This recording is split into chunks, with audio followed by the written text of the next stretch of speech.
आपण आपल्या घरी सोलार बसवताना मॅक्झिमम जणांच्या डोक्यामध्ये हा प्रश्न 100% असतो, म्हणजे असतो की किती किलोवॅटचा सोलार बसवायला पाहिजे, तुमच्या युनिट कन्झम्पशनवरून किती किलोवॅटचा सोलार तुम्ही बसवायला पाहिजे.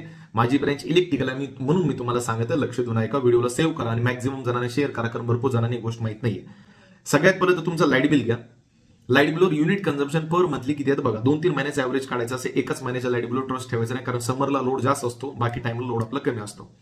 जर तुमचे युनिट कन्झम्पशन ऍव्हरेजमध्ये मंथली 150 युनिट पेक्षा कमी असतील किंवा 100 किंवा 150च्या रेंजमध्ये असतील, गो फॉर 1 किलोवॅट. जर तुमचे युनिट कन्झम्पशन 150 ते 300च्या रेंजमध्ये असतील, 300च्या अलीकडे 300च्या पुढे नाही, तर 2 किलोवॅटचा सोलार मी तुम्हाला प्रिफर करेल. पण जर तुमचे युनिट कन्झम्पशन 300 पेक्षा जास्त असतील तर तुम्ही 2 किलोवॅटचा सोलार बसवू नका. आय प्रिफर 3 किलोवॅटचा सोलार बसवा, ज्याची सबसिडी आहे 78,000. ही गोष्ट माहीत असू द्या. बिनकामी एक्सेसिव्ह किलोवॅटचा सोलार बसून बिनकामी पैसा वेस्ट करू नका. लोड जास्त असेल तर कमी किलोवॅटचा पण सोलार बसून पण एनर्जी बिलामध्ये पैसे वेस्ट करू नका. तर सोलार पॅनल कुठल्या कंपनीचे पाहिजे, आफ्टर दॅट हे जे आपण इन्व्हर्टर यूज करते ते कुठल्या कंपनीचं पाहिजे, त्याच्यावर मी व्हिडिओ बनवतो. बाय द वे, याच्या रिलेटेड तुम्हाला काही क्युरी असेल कमेंटमध्ये टाका, मी त्याच्यावर व्हिडिओ बनवून तुमची माहिती क्लिअर करतो. अंडरस्टँड? धन्यवाद.